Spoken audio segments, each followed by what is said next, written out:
Hi everyone, I'm Susan Mulvihill. Look, we finally got our hoop house moved to its new location for the next 12 months.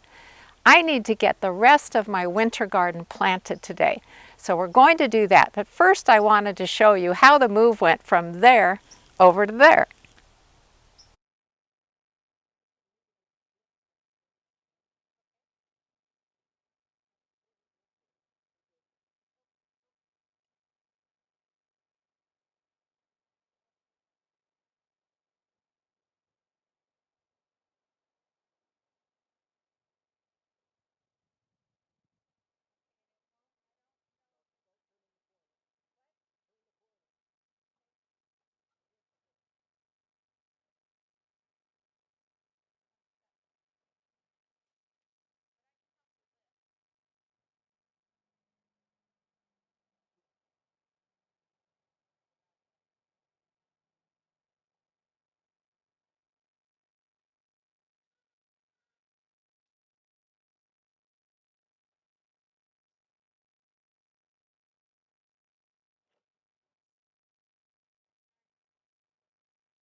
For those of you who aren't familiar with our little hoop house, this is something my husband and I built 4 years ago, and it has worked so great for having a winter garden.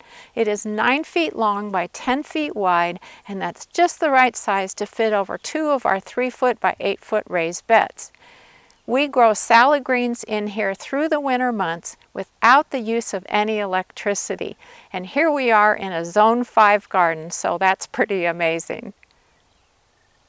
About a month ago, I planted a bunch of different types of leaf lettuce indoors, and then a few weeks ago, I moved them out into the garden. They are doing really great, and we've been harvesting from them already, which is super nice. In case you're wondering why there's bird netting over there, even with the hoop house in place, we keep the door open during the day. And the quail are more than happy to waltz on in there and help themselves to the leaves. So I'm just protecting them for now. Right next to the lettuce, I'm growing claytonia, or miner's lettuce. I'll just zoom in a little bit more for you so you can see what it looks like. A lot of people aren't familiar with it, but it is extremely cold tolerant, and the leaves are delicious in salads. I've been growing them for a few winters now, and I just love them. In the other bed, I'm going to plant spinach and kale today. And there are a few things I need to do to protect them from insects. So I'll show you how I handle that. Here are the kale plants that I started from seed a while back, and they have been biding their time indoors under a plant light, waiting for us to get that hoop house moved so we could plant them. Now, because they are a member of the cabbage family, or also known as brassicas, they are susceptible to a couple types of pests. One is the larva of the cabbage butterfly, and believe it or not, even now they're still flying around the garden. And what they do is they lay eggs on the leaves. Those hatch into those little green inchworms that do so much damage. The other thing is aphids. I'm not sure if they're still around at this point, but just to be on the safe side, what I want to do is cover this planting with floating row cover so that they won't be a problem. The other thing that I run into during the fall and winter months, amazingly, is slugs. And they think that kale is absolutely delicious. So let me show you what I'm going to do this year that's a little different from previous years, and I'm hoping it works great. Now, I mentioned these in a previous video, but I wanted to explain again what this is and how it works. What my husband did is he got some 3-inch diameter PVC pipe, and he cut it into pieces that are about 1.75 inches tall. Then he took some Corey's copper tape slug barrier, which you can easily find at garden centers and online, and he attached it to the outside of this PVC pipe. Now the tape has a sticky side, as you might guess, and so he attached that to the outside. On some of them, he even took a little bit of copper wire and just wound it around, just trying to better affix the tape to make sure it doesn't come off. But what happens is that the skin of slugs reacts electrically to anything that's copper, and so it's a repellent. If they're trying to go to a plant that's planted in the middle here, once they hit this, they are going to go in the opposite direction. Now, what I used to do in previous winters is I would take the copper tape and I would make little rings with it, staple the ends together, and I'd put it around plants that I had in the winter garden. The problem is that when they get damp, and that happens very quickly, they kind of flop all over the place, so I didn't feel they were very effective. Because PVC is absolutely rigid, I think this is going to work great. Now, before I plant these kale seedlings, there's one more thing that I wanted to mention because it's very important. I want to make sure that no leaves are touching the ground around the outside of this ring, because that would just be a little ramp for the slug to go up into the plant.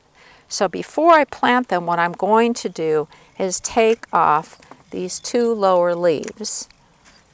And that way, once this is planted and this is around it, there's nothing for them to climb up on. Instead, they're going to have to come to this barrier in order to get to the plant. Also, if your seedlings are a little floppy, I think it's important to give them a bit of a stake, again, to keep them upright and not have them touch the ground and give the slugs an easy way to get to the plant. Okay, to plant them, I just need to make a hole about the size of the pot, and I'm going to tip it over and carefully tap the seedling out of its pot. It's so important that you never pull a plant out by its stem, because that's basically like strangling the poor thing. And what happens is you crush the cells that the plant uses to transport moisture and nutrients. So you definitely don't want to do that. Handle it very carefully. And then I'm just going to push the soil around the plant and press it around also so that there are no air pockets around the seedling. To put the ring on, I'm going to take off my gloves so I won't be too clumsy. And then I just put the leaves together.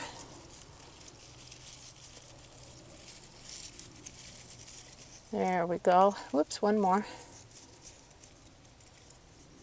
And there it is around the plant. And I'm pushing it so that it makes good contact with the soil all the way around.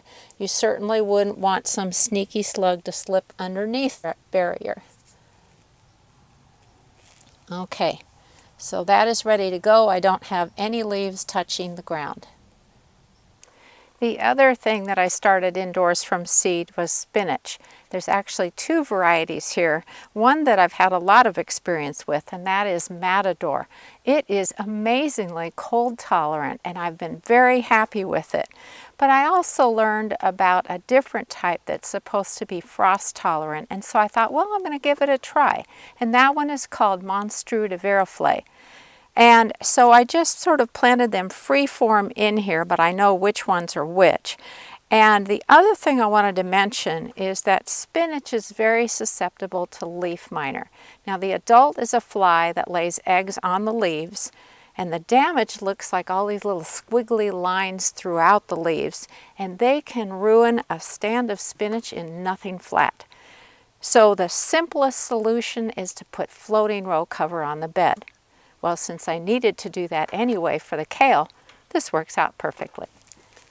Now the spinach seedlings are just tiny, as you can see, and so they are going to be much easier to plant. I'm thinking about trying to use my extra copper rings around a few of them to see if it helps, because slugs love spinach, and that is really annoying. What I'll need to do is get rid of these first seedling leaves because they really want to lay on the ground. And then get this as upright as possible and then surround it with the little copper ring.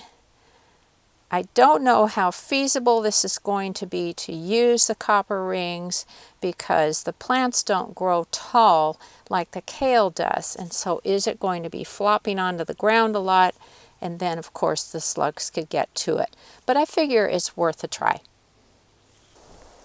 Well, talk about your natural insect control.